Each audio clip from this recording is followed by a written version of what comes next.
raise your hand if you got more than 8 hours of sleep last night.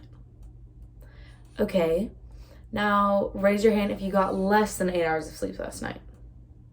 So for all of y'all who still have your hand raised, I'm just gonna tell y'all a quick fact. You have a 16% higher chance of this happening to you. A car wreck. When you're sleep deprived, your motor functions, neurofunctions, skills are compromised because you didn't get to energize and go to sleep at a good time the night before. Okay, now here's another question. Y'all can put your hands down. So which one do you think you have a higher chance of dying from? Drunk driving or sleep deprivation while driving? Okay, raise your hand for drunk driving. Raise your hand for sleep deprivation. So actually it's equal.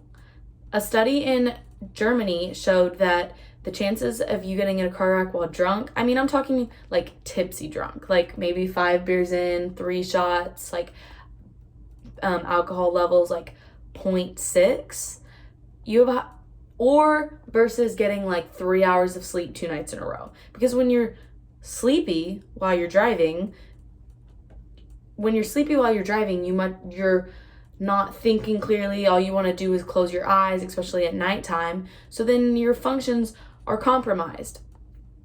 And now, this is more applicable for all of our computer science, coding majors in here. So there's actually a kid in India once that's our age that died from this. Gaming. He died from sleep deprivation for gaming for too many hours because he was just so busy, caught up in his Call of Duty or Minecraft game, that he was just like, you know what? Sleep, forget it. This game is so much more important.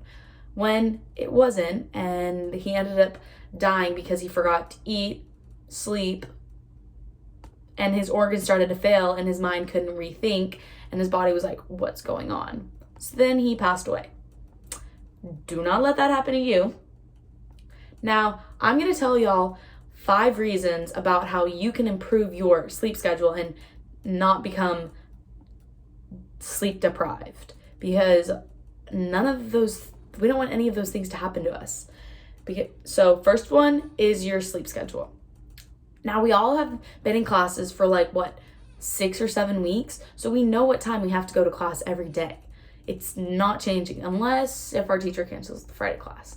But for the most part, we know what time we have class, 9 a.m. Monday, Wednesday. So try to go to bed 11:30 the night before, wake up at 8, bam, 8.5 hours of sleep, and you are gonna feel re-energized because your body will know to go to be tired at 11:30 and wake up at 8 o'clock. Next one is limit your naps. Now, I'm saying a 25-minute nap in the middle of the day, that's great. That will re-energize you and make you more ready for the rest of the day. But a 3.5-hour nap in the middle of the day really could hurt you. A study shown in America says that if you take 3.5-hour naps daily, whenever you try to go to bed at night, you're not going to be tired because your hormones are all out of whack. So don't take 3.5-hour naps in the day. Get that 25-minute one in. Next is dark, cold, quiet room.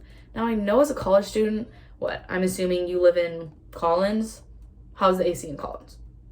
Bad? That's what I thought. But what you can control is a cold room.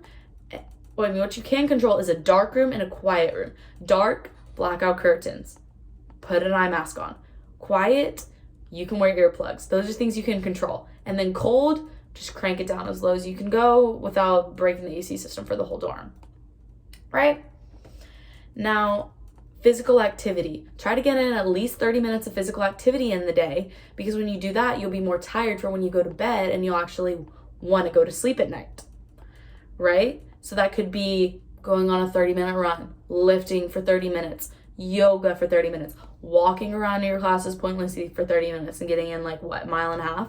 All of those can be factors that can help you go quicker to sleep at night and get better sleep.